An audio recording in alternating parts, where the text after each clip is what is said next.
kiri, kanan, depan, bawah mejanya ada sampah atau tidak. Karena kebersihan itu adalah sebagian dari iman anak-anak.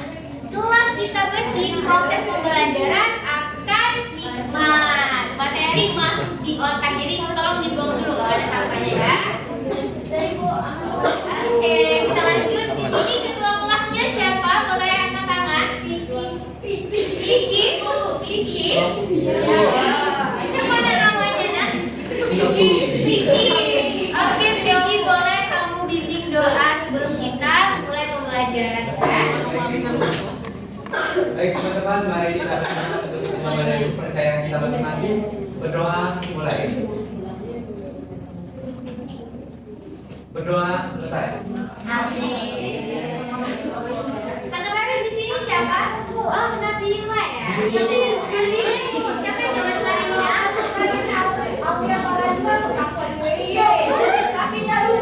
Masya Allah ya Allah. Semoga kita doakan Aulia Faradila sehat kembali dan bisa berteman seperti biasanya ya.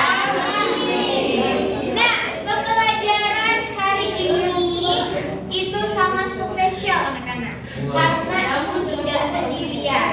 Ibu ditemani sama ibu cantik, teman ibu di Universitas Sriwijaya dahulu ya. Dan ibu Sri anak-anak. Nah, jadi ini ada ibu Yantika dan ada ibu Faiza. Boleh diperkenalkan ibu-ibu?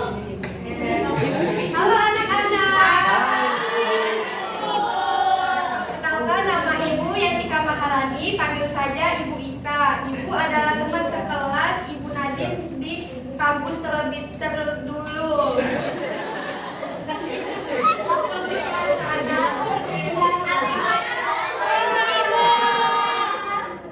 Halo anak-anak. Halo. Nama Ibu Faiza Nira Kado ya, bisa dipanggil Ibu Faiza. Jadi ibu juga sama seperti Nika, ibu dulu teman satu kelasnya Ibu Nadine waktu di Universitas Sriwijaya dulu. Salam kenal anak-anak. Nah, jadi ini adalah ibu hebat. Jadi dia meluangkan waktu untuk kita jadi anak-anak. Mohon ya diikuti pembelajaran siang hari ini dengan fokus, dengan hikmat, oke? Oke. Dengan ibu masih kenal kan? Oke. Nah, jadi sebelum kita memulai pembelajaran, ibu mau tanya dulu. Nih. Hari ini atau pagi hari ini, siapa yang telah melakukan perbuatan baik? Coba. Dari yang belakang dulu nih. Ujang ibu siapa namanya nak? Aldo. Oh, Aldo. Boleh apa ada perbuatan baik yang Aldo lakukan? Membantu ibu pagi tadi memasak. Wih. Masak apa, Aldo? Masak sarapan baik. Siapa lagi? Cewek cantik ini ada di situ siapa namanya? Dia Bu. Oke, dia apa perbuatan baik yang dia lakukan? Membantu temannya jatuh Bu, salah berangkat sekolah. Parah ya? Iya. Gimana keadaannya dia? Patah Dibawa ke RS Bu. Kita doakan. Oh ya Allah, kita doakan semoga cepat sembuh ya anak-anak. Ada lagi? Ada. Nih, ujung ibu ini apa nak? Ini Bu geserin batu di jalan. Nah,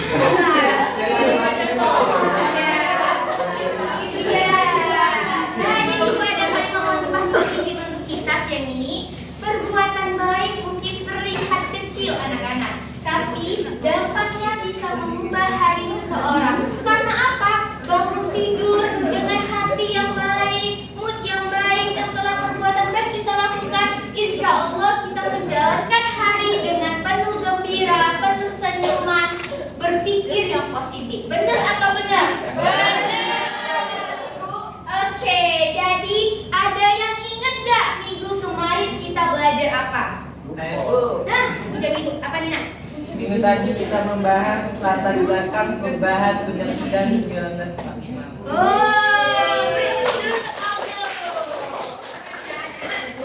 Yo, jadi minggu ini kita dengan materi yang baru tapi masih berkaitan, yaitu menganalisis proses perubahan Undang-Undang Dasar Negara Republik Indonesia tahun 1945. 1945. Tapi sebelum kita mulai pembelajaran, Ibu nak, kita biar semangat dulu lah Kita nyanyi, galak tak?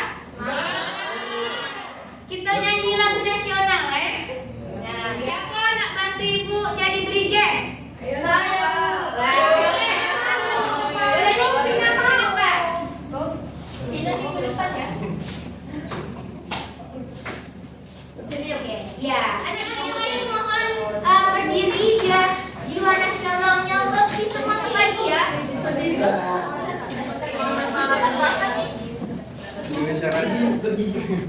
Menyanyi, menyanyi mana? 1, 2, 3.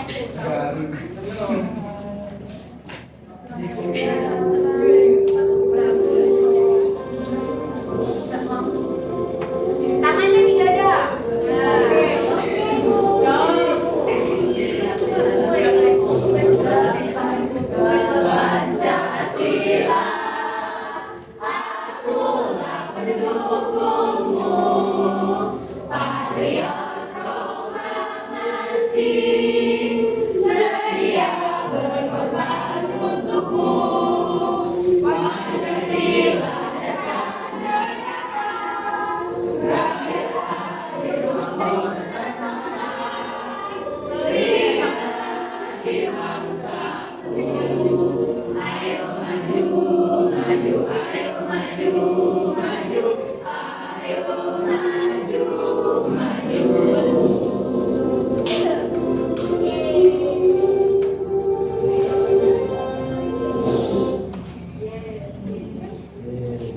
Boleh duduk kembali dan terima kasih untuk hadir ya.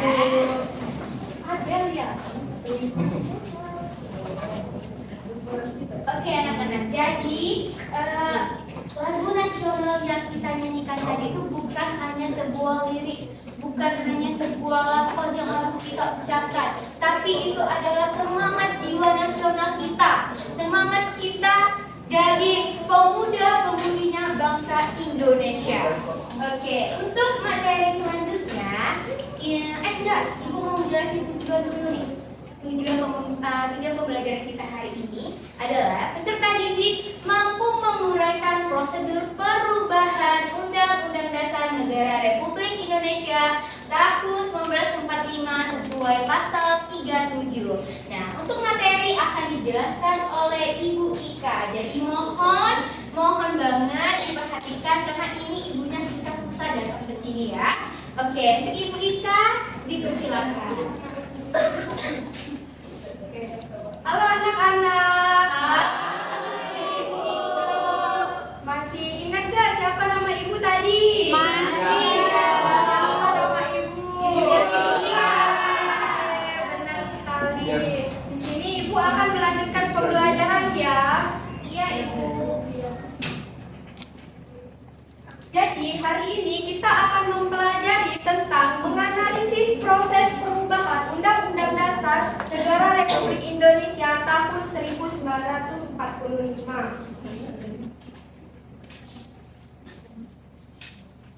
Oke, kita masuk ke prosedur perubahan Undang-Undang Dasar 1945. Perubahan konstitusi tidak dilakukan sembarangan, tetapi mengikuti aturan pasal 37, usul perubahan harus diajukan secara tertulis dan didukung oleh sedikitnya sepertiga anggota MPR. Sidang harus dihadiri minimal 2/3 anggota dan keputusan sah apabila disetujui lebih dari setengah jumlah anggota MPR ditambah 1. Mekanisme ini menunjukkan bahwa perubahan konstitusi harus melalui konsensus besar agar benar-benar mencerminkan kepentingan nasional. Nah, sebelum masuk ke materi selanjutnya, Ibu ingin tanya nih anak-anak, ada yang tahu tidak berapa kali Undang-Undang Dasar 1945 mengalami amandemen? Ibu, ya siapa namanya? Oh, Najwa. Apa jawabannya? 4 kali, Bu. Oke, benar sekali. Mari beri tepuk tangan untuk Najwa. Oke, selanjutnya Ibu mau bertanya lagi nih. Ada yang tahu tidak mengapa alasan Undang-Undang Dasar 1945 mengalami perubahan atau amandemen? Saya tahu. Ya, siapa namanya?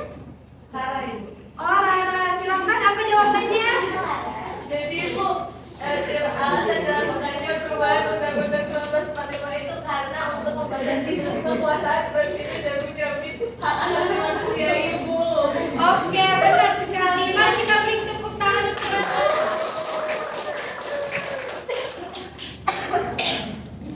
Oke, materi selanjutnya yaitu tahapan perubahan Undang-Undang Dasar 1945. Pada tahapan ini melalui 4 tahapan. Perubahan yang pertama itu pada tahun 1999 yang berisi tentang membatasi masa jabatan presiden maksimal 2 periode. Perubahan kedua itu terjadi pada tahun 2000 yang berisi tentang memperluas jaminan HAM, mengatur pemerintahan daerah dan pemisahan kekuasaan. Dan pada perubahan ketiga itu pada tahun 2001 yang berisi tentang membentuk MK, KY, serta menegaskan bentuk negara kesatuan. Dan yang terakhir itu perubahan keempat pada tahun 2002 mengatur tentang pemilu langsung, memperkuat checks and balance dan membentuk Dewan Perwakilan Daerah atau DPD. Selanjutnya itu pokok-pokok perubahan. Yang pertama itu presiden dan wakil presiden dipilih langsung oleh rakyat, masa jabatannya 5 tahun, maksimal 2 periode. Selanjutnya itu MPR bukan lagi lembaga negara tertinggi dan kedudukannya itu sekarang sudah sejajar dengan lembaga lainnya. Ada lembaga baru seperti MK, KY, dan juga DPD. Dan HAM diatur secara tegas sekarang dalam pasal 28A sampai 28J. Dan yang terakhir itu pemerintahan daerah mendapat otonomi yang lebih luas. Selanjutnya itu kita masuk ke dampak perubahan Undang-Undang Dasar 1945. Yang pertama itu sistem pemerintahan lebih demokrasi. Selanjutnya itu kekuasaan presiden terbatas dan diawasi. Lalu hak asasi manusia lebih dijamin, otonomi daerah semakin kuat, lembaga negara lebih seimbang melalui mekanisme checks and balance. Dan yang terakhir itu coba kalian lihat tabel perbandingan sebelum dan sesudah amandemen. Yang pertama itu dalam bidang masa jabatan presiden. Sebelum amandemen itu diatur pada pasal 7 yang berisi tentang presiden dan wakil presiden menjabat 5 tahun, dapat dipilih kembali tanpa batas. Nah, setelah amandemen itu tetap diatur pada pasal 7, tetapi isi pasalnya berubah. Yang berisi tentang presiden dan wakil presiden menjabat 5 tahun, tetapi dapat dipilih kembali hanya 1 kali masa jabatan. Terus dalam bidang pemilihan presiden sebelum amandemen itu dipilih oleh MPR. Nah, setelah amandemen itu terdapat di pasal 6A dipilih langsung oleh rakyat melalui pemilu. Dalam bidang negara hukum itu sebelum amandemen tidak ada penegasan yang eksplisit, dan sesudah amandemen itu terdapat pada pasal 1 ayat 3 yang berisi tentang negara Indonesia adalah negara hukum. Selanjutnya itu dalam bidang hak asasi manusia. Yang sebelumnya itu sebelum amandemen itu hanya tersirat di beberapa pasal seperti pasal 27, 28, 29, 30 dan 31. Dan sesudahnya itu diatur pada bab 10A pasal 28A sampai 28J yang sudah mengatur HAM secara rinci. Selanjutnya itu dalam bidang lembaga negara baru. Sebelum amandemen tidak ada DPD, MK maupun KY, dan sesudah amandemen itu dibentuknya DPD pada pasal 22C sampai 22D, MK pada pasal 24C, KY pasal 24B. Dalam bidang otonomi daerah itu sebelum amandemen itu pasal 14 hanya singkat menyebut asas desentralisasi, dan sesudah amandemen itu pasal 18-nya diubah menjadi mengatur pembagian kewenangan pusat daerah secara rinci. Dan yang terakhir itu dalam bidang pemberhentian presiden. Di sebelum amandemen itu tidak ada mekanisme yang jelas, dan sesudah amandemen itu pada pasal 7A sampai 7B yang berisi tentang presiden dapat diberhentikan lewat MK dan keputusan MPR. Oke. Oke, materinya sudah selesai. Sepertinya anak-anak ibu sudah mulai tidak fokus ya. Maka dari itu kita akan melakukan ice breaking ya anak-anak. Silakan kalian berdiri. Oke.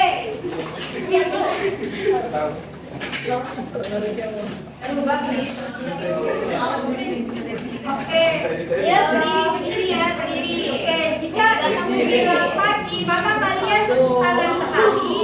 Dan jika ibu bilang siang, kalian tepuk tangan 2 kali. Dan jika ibu bilang malam, kalian tidak usah tepuk tangan. Oke. Kita latihan terlebih dahulu ya anak-anak. Kalau ibu bilang pagi, maka kalian tepuk tangan sekali. Oke, kalau ibu bilang siang, kalian tepuk tangan 2 kali. Kalau ibu bilang malam, kalian bisa tepuk tangan. Oke, kita latihan terlebih dahulu ya. Oke, siang, malam.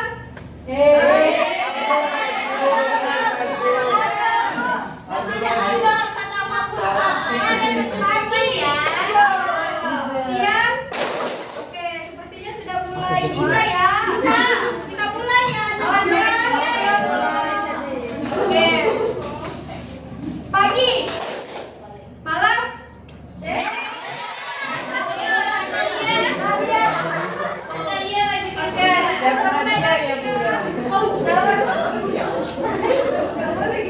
Oke, teman lagi. Malam. Siang. Pagi. Siang. Siang. Pagi. Malam.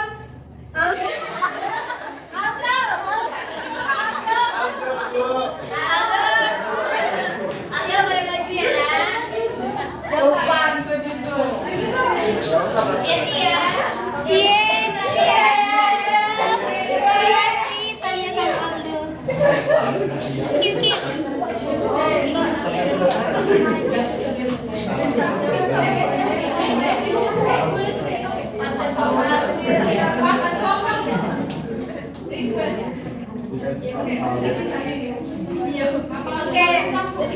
Oke, lagi ya, kita akan lebih percepat lagi ya. Oke, pagi, siang, pagi, malam.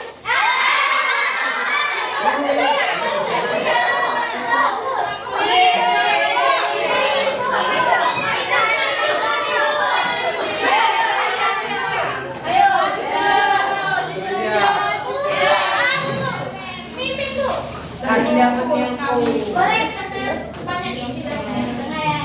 Bagi setengah semua.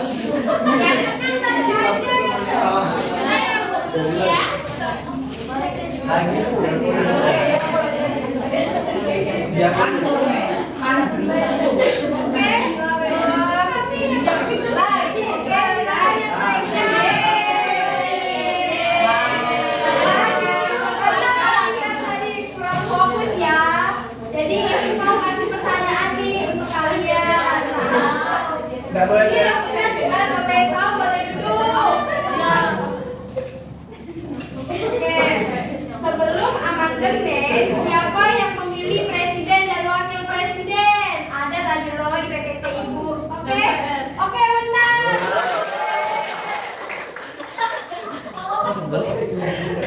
Oke, selanjutnya pasal berapa yang secara khusus mengatur HAM dalam undang-undang Oke, Ana. Pasal 28A sampai 28B.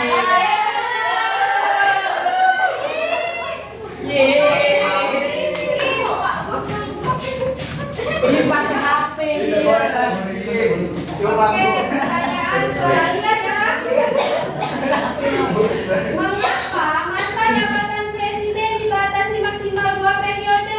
Oke, silakan siapa? Kekuasaan seumur hidup. Oke, benar. Kembar kalian yang akan yang kalah. Ayah teriak, ayah teriak menanggungnya. Setelah amandemen, pasal berapa ditegaskan bahwa Indonesia adalah negara hukum?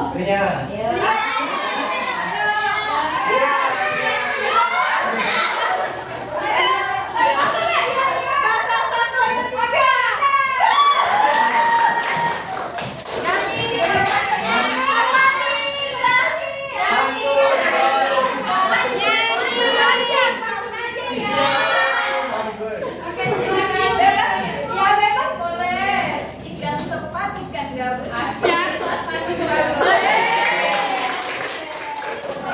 mari kita tepuk tangan kita semua.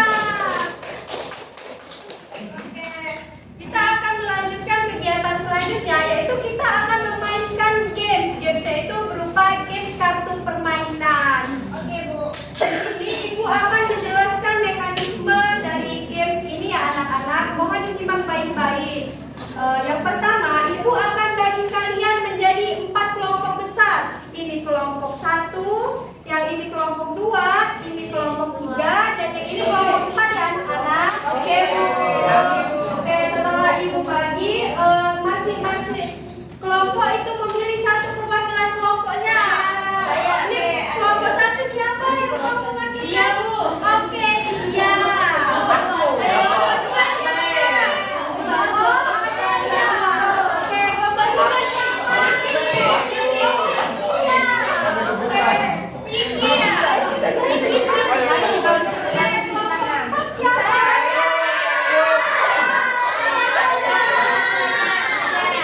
Sebagai petunjuk, kalau yang jawab boleh yang lain. Oke, aku ya. Nanti Ibu akan baca pertanyaannya. Ya, Ibu akan membacakan pertanyaan dalam hitungan 3, 2, 1. Perwakilan kelompok boleh menunjuk tangan jika sudah tahu jawabannya. Waktu menjawabnya hanya 10 detik ya anak-anak.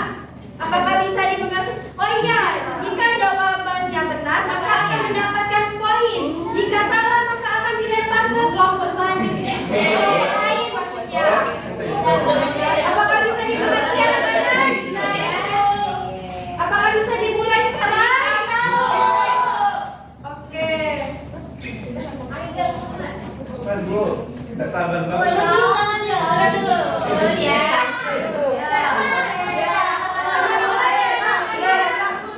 Apa tujuan utama dari amandemen dan Muhammad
dalam hitungan 3, 2, 1.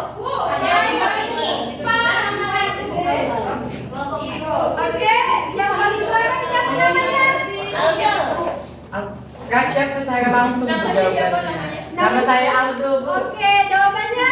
Kakiat secara langsung. Oke, benar.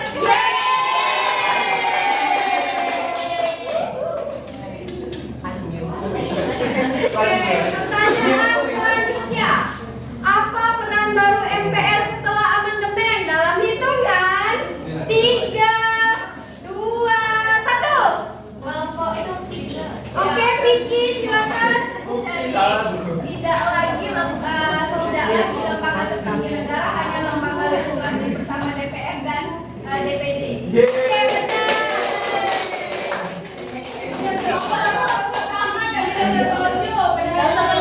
Sabar ya.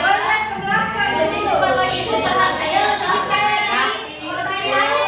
Berapa kali amandemen UUD 1945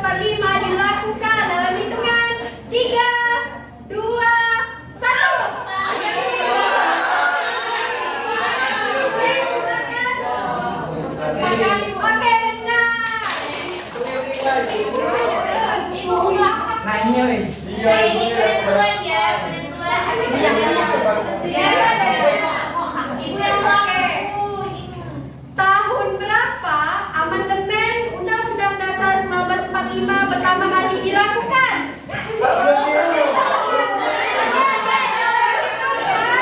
Tiga, dua, satu.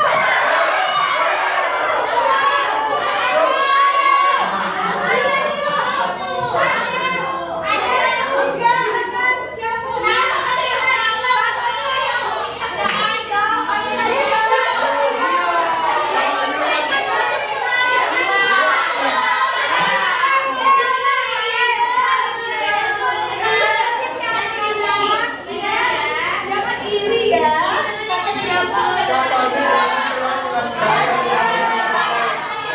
Banyak semuanya nunjuk. Terus katanya Aku paling suka ini. Tahun 1999 Ibu. Oke, benar. Nomor berapa tadi? ya. Oke, pertanyaan selanjutnya. Keputusan perubahan Undang-Undang Dasar 1945 dianggap sah jika disetujui oleh berapa bagian anggota MPR dalam hitungan 3, 2, 1. Dari bawah Bu, tangan Bu. Oh, silakan yang paling belakang. Ucap penglari. Lebih dari setengah jumlah anggota MPR ditambah 1. Oke, benar. Oke, dua pertanyaan lagi ya.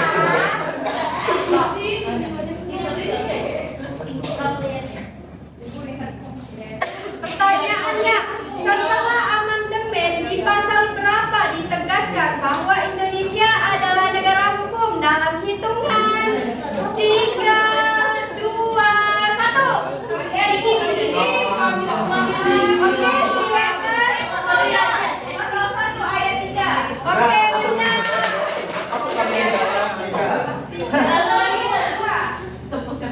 Kalau misalnya di kelompok 1 kita tambah 1 soal. Soalnya sendiri. Gak usah kritik. Yon, berarti dapat kritik. Perwakilan aja ya, satu kelompok 1 ya. Tangannya di bawah, yang berisi di atas poin ke atas. Tangannya di bawah bahu, di bawah bahu. Oke, ini pertanyaan terakhir ya anak-anak. Bagaimana DPD mewakili kepentingan daerah di tingkat pusat dalam hitungan 3, 2, 1. Kelompok 1. Kelompok 2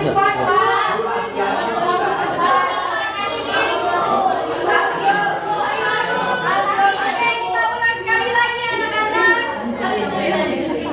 Dalam hitungan 3, 2, 1. Aku belum 1 tadi, yang belum.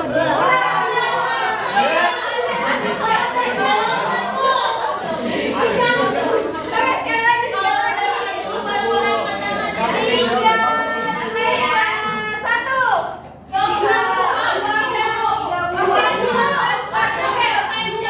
Iya. Memberikan masukan atau pertimbangan pada DPR dalam pengesahan kaitan dengan daerah, Bu. Oke, benar. Dan kita tambah 1 soal lagi ya, soalnya sering. Nilainya sama, jadi kita tambah 1 soal lagi ya. Cepetan tangannya ya. Salah siap aku yang Tunjuk tangan dulu. Ini yang paling diam ya. Ini yang tunjuk tangannya perwakilan tadi. Teman-temannya jangan ikut, oke? Jadi ibunya di sini bisa melihat. Oke, yang terakhir ini silakan kalian tunjuk tangan terlebih dahulu baru Ibu baca soalnya ya. Dalam ini tetap perwakilan kelompok tadi ya. Dalam hitungan 3, 2, 1. Adil terus.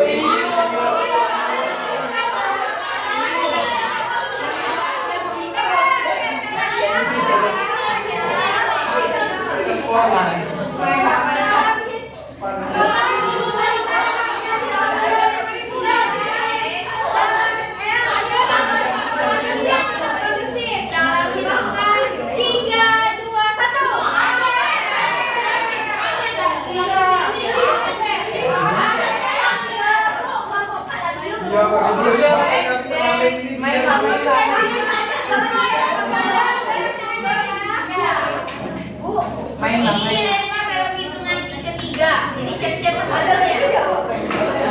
Apa makna dari ketentuan dalam pasal 37 UUD 1945 tentang perubahan konstitusi? Satu, dua, tiga.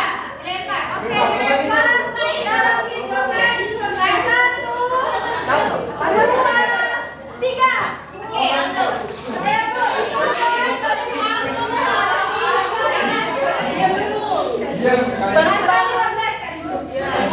Jadi perubahan konstitusi harus melalui konsensus besar nasionalis. Nasional.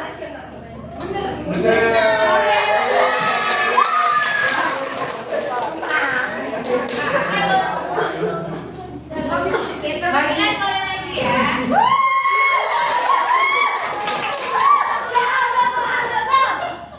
Yay, Aldo.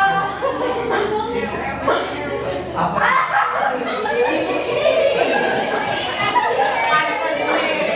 pakai kaki. Oke, bagaimana pembelajarannya hari ini? Ayo. Ayo, ayo di belakang satu. Ayo, duduk dulu ya. Dulu ya. Oke.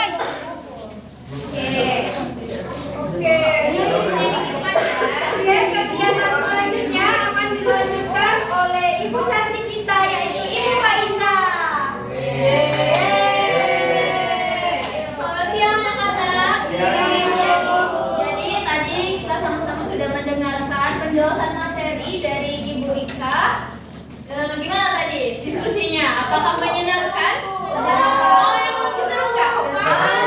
Tadi masih banyak yang belum dapat hadiah ya tadi. Jadi kalau tadi kita berkelompok, sekarang Ibu mau mengetes pemahaman anak-anak sekalian terkait materi yang sudah dipaparkan secara individu.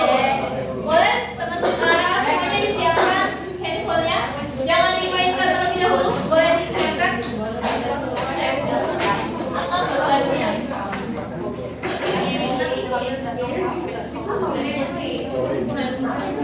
Nah, itu di depan sudah ada QR code, itu silakan di scan.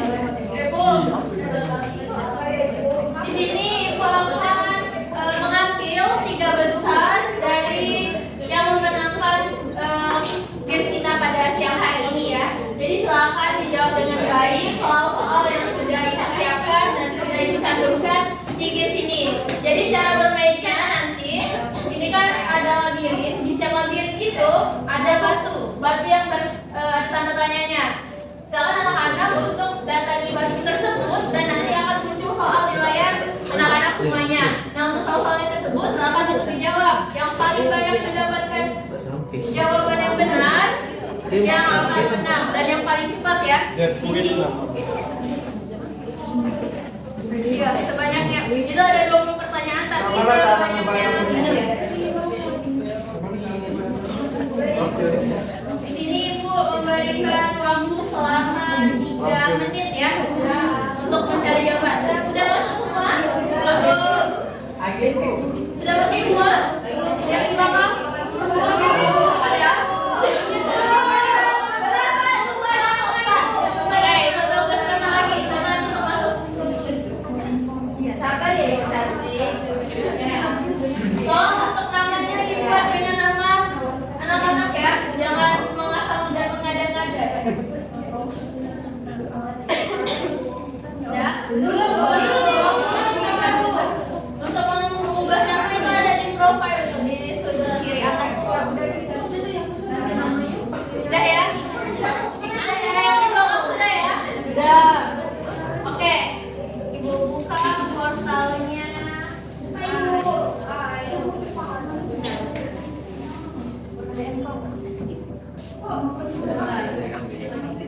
2, 1. Oke, selamat mulai.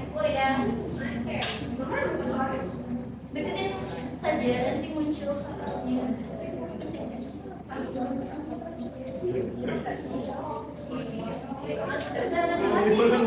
Waktunya ada di atas itu 2 menit 36 detik lagi.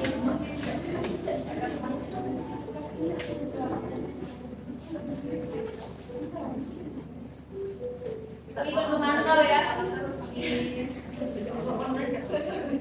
Dikerjakan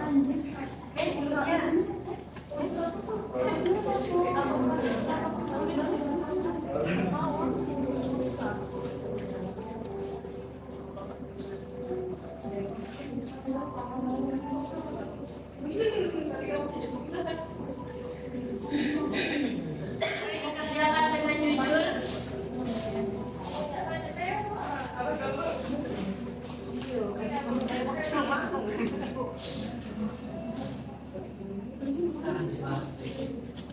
Waktunya sisa 1 menit 45 detik lagi.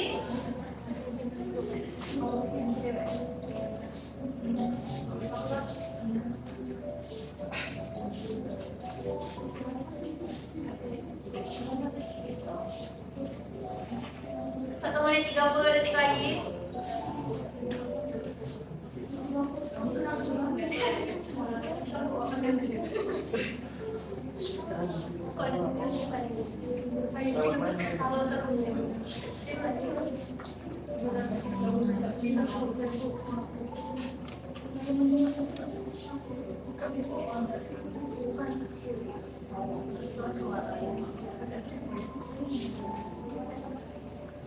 Waktunya 1 menit lagi. Ayo, yang paling banyak menjawab dengan benar yang akan benar.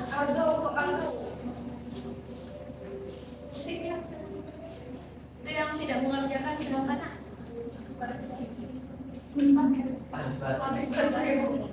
Salah.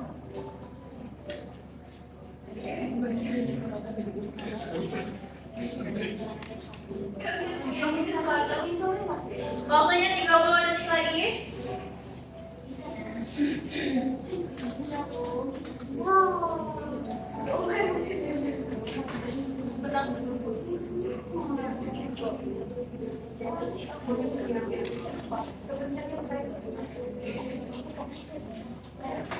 Sepuluh, 9, 8, 7, 6, 5, 4, 3, 2, 1. Oke, waktunya habis. Jadi di sini bisa kita lihat untuk meringkatnya. Yang pertama ada Satya Kambe. Dan yang kedua ada Wisnu yang namanya sudah disebut tadi, boleh maju ke depan.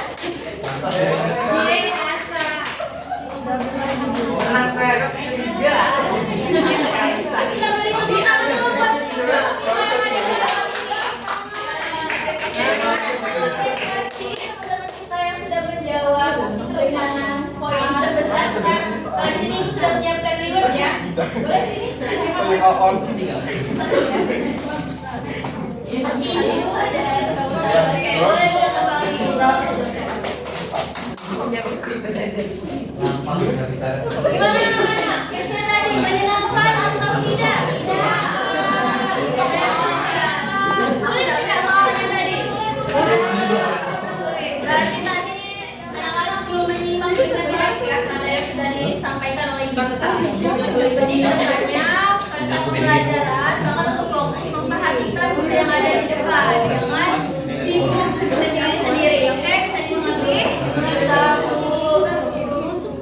Jadi untuk kegiatan kita pada hari ini Ibu mau minta tolong ke salah satu murid Ibu, boleh cowok ataupun cewek, ada yang bersedia tidak untuk menyimpulkan bahwa dari tersebut ini. Oke, Reva boleh? Oke, saya menyimpulkan kesimpulannya adalah berdasar simulasi adalah melewati empat tahapan berlaku dari tahun 1999, 2021 sampai 2022. Di mana setiap tahapan itu mempunyai alasan dan tujuannya masing-masing mengapa mengalami perubahan. Tapi dapat kita simpulkan bahwa alasan utamanya itu adalah memperbaiki sistem ketatanegaraan sebelumnya agar berjalan secara demokratis dan efektif, serta menjamin perlindungan hak buruh, serta pasal yang mengatur perubahan itu pasal 37 Undang-Undang Dasar yang menegaskan bahwa usulan perubahan tidak dapat diajukan ke sidang MPR jika disetujui oleh 1/3 dari jumlah seluruh anggota MPR, dan juga dapat dilakukan sidang mengenai perubahan itu jika dihadiri oleh kurang-kurangnya 2/3 dari jumlah seluruh anggota MPR.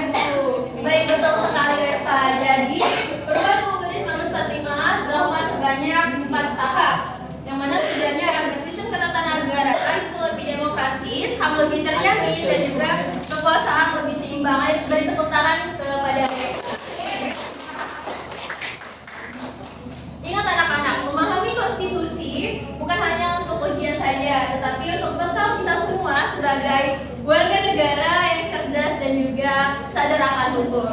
Supaya pembelajaran kita pada hari ini lebih menyenangkan dan juga lebih bermakna, di sini Ibu sudah menyiapkan lembar LKPD yang mana filenya tadi sudah Ibu kirimkan ke ketua kelas. Boleh nanti diteruskan ke grup kelasnya ya. Oke, baik Bu. Nah, jadi di sini ada tugas yaitu mencari artikel atau berita aktual dari media massa terpercaya dan membahas penerapan hasil amandemen UUD 1945. Jadi nanti silakan jawabannya diisi di LKPD dan minggu depan silakan untuk dibawa ya. Bisa dimengerti anak-anak terkait tugasnya? Oke.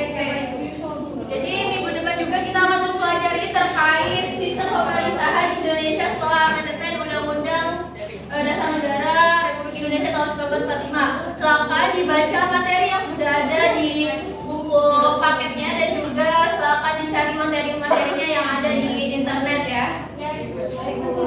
Karena rangkaian pembelajaran kegiatan kita sudah selesai, marilah bersama kita panjatkan syukur kepada Allah Subhanahu wa taala, Tuhan yang Maha Esa. Dengan itu, Ibu mau minta tolong kepada ketua kelas untuk kembali memimpin doa penutup ini. Oke, baik Bu. Ayo teman-teman, mari kita berdoa untuk pembelajaran kita pada siang hari ini. Berdoa mari. Berdoa kepada Terima kasih Rofiko, semoga apa yang sudah Ibu Yantika dan Ibu Nadine sampaikan pada hari ini bisa dipahami dan juga bisa bermanfaat untuk kehidupan kita sehari-hari. Kami mohon maaf apabila masih ada terdapat kekurangan